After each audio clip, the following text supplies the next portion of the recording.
Humans are able to use a wide range of sounds to communicate and create languages. Yet, there are some sounds that are extremely rare and only appear in a handful of languages around the world. What's even crazier is that there are instances where an extremely rare sound appears in a few languages, but it is used by millions of people. Maybe even billions. Yes, billions. Today, we look into the rarest sounds of human languages. Let me start off with the rhotic vowel, one of the rarest sounds in the world, but that also appears to be used by millions, if not billions of people. Also called R-colored vowels, these are extremely rare in languages, but they are also extremely common because of one language, English, and more specifically, American English. And here, I mean English spoken in the United States and Canada. Word. R. Car. But, due to the widespread of American English in the world, these vowels are common. It's also present in English spoken in Ireland. Rhotic vowels can be realized in various ways. The tip of the tongue may be turned up during at least part of the articulation of the vowel. And besides English, these vowels are also found in some dialects of Mandarin Chinese, mainly the Standard Northern Mandarin and Southwestern Mandarin. Hua. They are found in some smaller indigenous languages in the US and China as well. The voice labiodental flap. It's a phoneme found mainly in Central African languages, such as Kera and Mengbetu. It's technically found in about 100 languages, but all of them belong to the same three language families: Chadic languages, Boom languages, and Central Sudanic languages.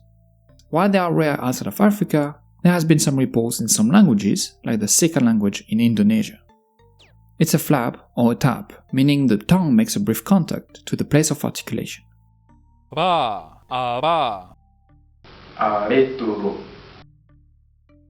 This consonant is a non-rhotic consonant, so the place of articulation is the lower lip and upper teeth. That's why it's called labiodental. The voice bilabial trill. This sound is extremely rare and is only found in a handful of languages. This small list includes Piraho, a language that has baffled many linguists for decades, but also the Dongo language, an Ubangian language spoken in the Democratic Republic of the Congo. It's also found in the Permiak language, an Uralic language. These three languages are spoken on 3 different continents, meaning that while this phoneme is quite rare, it still happens to be used throughout the world and not just a specific area. It's a trill consonant, which means it is produced by directing air over an articulator so that it vibrates. Its place of articulation is bilabial, which means it is articulated with both lips. In most instances, it is only found as the trilled release of a prenasalized stop. This means that to appear, this sound needs a specific context, such as the sound b or md. It then follows this context. Because it's a rare sound, I could not find a proper recording of the sound in a language. I mean, I'm sure that exists somewhere, but I just could not find any. And if you have any idea of where to find that, let me know in the comments. The voiceless post-alveolar and velar fricative phoneme. It is found in Swedish and in most dialects of Swedish. People often describe it as a simultaneous ch and ch. Cha. Aha. 7.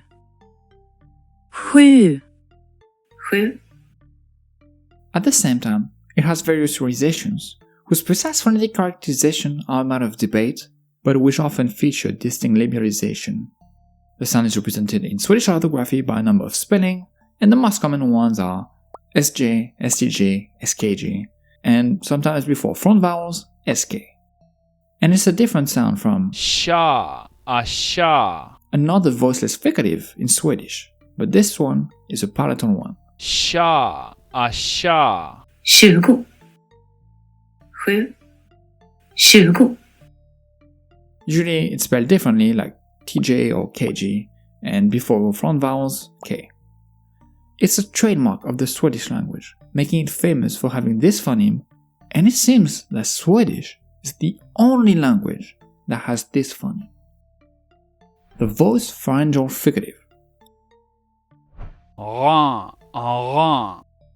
ثعلب عين It's often described as an approximant because it is often realized as such. The way this sound is made can shift between being an approximant and fricative. Essentially, it's created by squeezing the vocal tract at the place of articulation, but not so much that it causes a lot of friction as air passes through.